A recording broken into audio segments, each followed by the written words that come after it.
শুভ সকাল সবাইকে, নমস্কার সবাইকে। আমি পম্পি চলে এসেছি আবারও নতুন একটা ভিডিওর সাথে। আজকে খুব সুন্দর একটা দিন কাটালাম। চলুন পুরো ভিডিও আপনাদের সাথে শেয়ার করব। আজকে সকাল থেকে মনটার মধ্যে অনেক খুশি, কারণ আসতে চলেছে আমার দাদা। তো দাদা আসবে বলেই সকাল সকাল উঠি প্রথমেই ব্রেকফাস্ট করে নিলাম। আমি আর বানিকা বাবা দুইজনেই পরোটা। আর বানিকা তো গতকালকে ওর পিসির ঘরে গেছে, এখন আসার সময় ভাই নিয়ে এসেছে ওকে। আবারও বিকালে চলে যাবে ওর পিসিমণির ঘরে ও থাকবে। আর এদিকে দেখুন দাদা চলে এসেছে, আর মা দিয়ে পাঠিয়েছে দাদাকে আবারও এক ব্যাগ আম, আমাদের গাছের আম। আর এদিকে আমসত্ত্বগুলো দিদিভাই খেয়ে এত ভালো পেয়েছিল, ওইটা শুনে মা আবারও দিদিভাইয়ের জন্য আরও 3টা আমসত্ত্ব পাঠিয়ে দিয়েছে।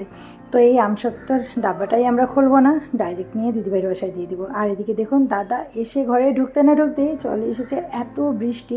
ভাগ্য ভালো দাদা ঘরে এসে পৌঁছানোর পরই বৃষ্টিটা নেমেছে। তো দাদা যেহেতু একটা কাজে এসেছে, তো যাবে গিয়ে ও বড় মামার বাসায়, দুপুরে খাবে ওখানে। তাই আমি ভাবলাম ওকে সকালের ব্রেকফাস্টটা আমি ঘরে করাই। তো চলুন, আমি ওর জন্য বানাচ্ছিলাম চিকেন, আর দাদা আসার আগে এই চিকেনটা আমি বানিয়ে রেডি করে নিয়েছিলাম। দাদা আসার পরে পরাঠাটা ভেজে ওকে সকালে ব্রেকফাস্ট হিসেবে পরাঠা আর চিকেনটা দিয়ে দিলাম।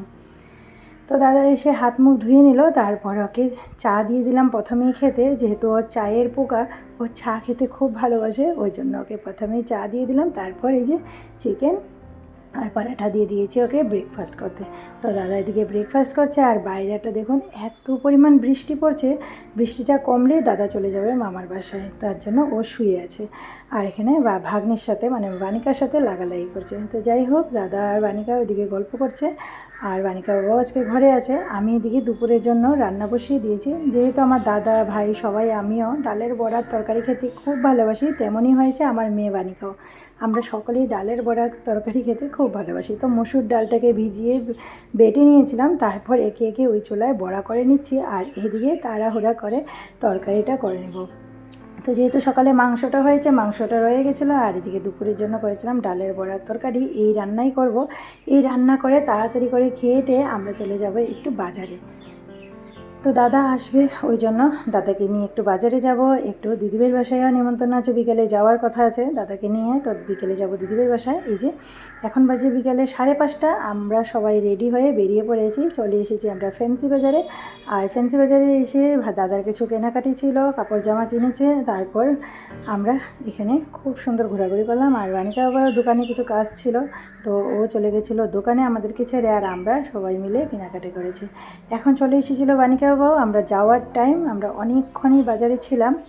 তারপর আমরা সব কিছু বাজারে যে কাজে আসছিলাম সব কিছু শেষ হওয়ার পর এই যে বানিকা দেখে নিল ফুচকা। আর ফুচকা দেখলে তো আর বানিকাকে ওই সামনের থেকে নেওয়া যায় না, তো ফুচকা এতই খেতে ভালোবাসে। তো শোনাতে দাদা বলল খেয়ে নিক ও ফুচকাটা। ও খেলো, সাথে দাদা আর বানিকার বাবা 3জনই ওরা ফুচকা খেলো। আমি আর ভাই আমরা দুজনই ফুচকা খেলাম না। তো ভাই গাড়ি নিয়ে ওই পাড়ে দাঁড়িয়ে আছে, আর আমরা এদিকটায় আছি। তো ওরা 3জনে ফুচকাটা খেয়ে নিই, তারপর আমরা বেরিয়ে পড়বো, সিধা যাবো দিদিভাইয়ের বাসায়। আর দিদিভাইয়ের বাসায় যেতে দাদাকে বলেছি চল নতুন যে ব্রিজ হয়েছে ব্রিজটাও তোকে দেখিয়ে নিয়ে যাব। আমার দাদা তো খুব কম ঘরে আসে, মানে আমাদের বাসায় আসে, বছরে একবার আসে, আর মাঝে মধ্যে যদি কখনো কোনো কাজ পড়ে তখন আসে। তো এসেছিলো, কিন্তু দুপুরেও আমার বাসায় খায়নি, আর রাত্রে একটুখানি খেয়ে সিধাও চলে গেছিলো মামার বাসায় থাকবে বলে। আগামীকালকে আবারও চলে যাবে। তো এই যে এখানে দাদা বানিকা ওরা 3জন যাচ্ছে, আমি আর বানিকা বাবা আমরা যাব। তো এইদিকে রেলগেট পড়ে গেছিলো। আমরা ফ্যান্সি বাজার থেকে আসার পথে এটা 3 নম্বর গেটে এখানে রেলগেট পড়েছে। তো এখানে আমরা সবাই একটু দাঁড়িয়ে পড়লাম। তারপর ট্রেনটা যাওয়ার পর আমরা আবারও রওনা দিয়ে দিলাম।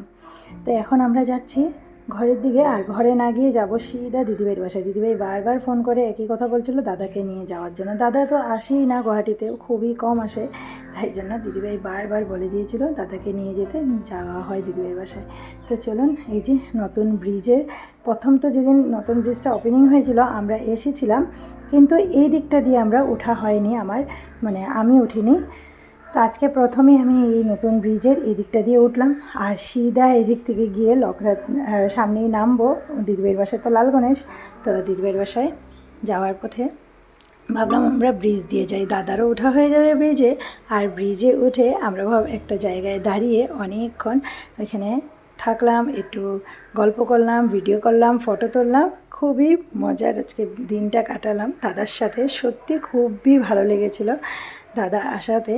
আর এই যে দাদা, আমরা ভাই সবাই মিলে এখানে দাঁড়িয়ে পড়লাম, দাঁড়িয়ে থেকে কিছু ফটো উঠিয়েছিলাম, তো ফটোসগুলো আপনাদের সাথে শেয়ার করলাম। তো এখানে আমরা সুন্দর করে সবাই মিলে ফটো তুললাম।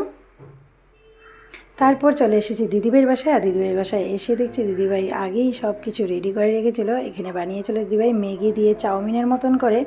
যেহেতু দিদিভাই আমাদেরকে বলে দিয়েছিল আগের থেকেই যে কিচ্ছু তোমরা বাইরে খেও না, ঘরে আমি সব কিছু ব্যবস্থা করছি। তো এসে দেখছি দিদিভাই এদিকে চাউমিনের মতন করে ম্যাগি বানিয়েছে, এদিকে মিষ্টি, কচুরি, বিস্কিট, চা সব কিছু ছিল দিদিভাই করা রেডি।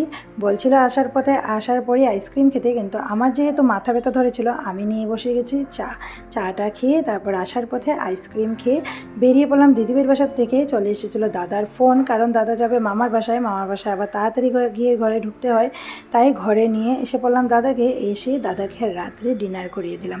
আর দাদার জন্য রাত্রে ডিনারে আছে এদিকে বড়ার তরকারি। আর দাদা যেহেতু চিকেন খাবে না, বলেই দিয়েছিল আমাকে দুপুরবেলা যে ও রাত্রে চিকেন খাবে না, তো ও খাবে ওর প্রিয় জিনিসও বানাতে বলেছিল, ডালের মধ্যে আলু সিদ্ধ। আর এইভাবে করে শুকনো লঙ্কা পেঁয়াজ দিয়ে আলু সিদ্ধকে যাতে আমি মাখি, তো ওই জন্য দাদার থালাটা এদিকে ভেড়ে নিলাম।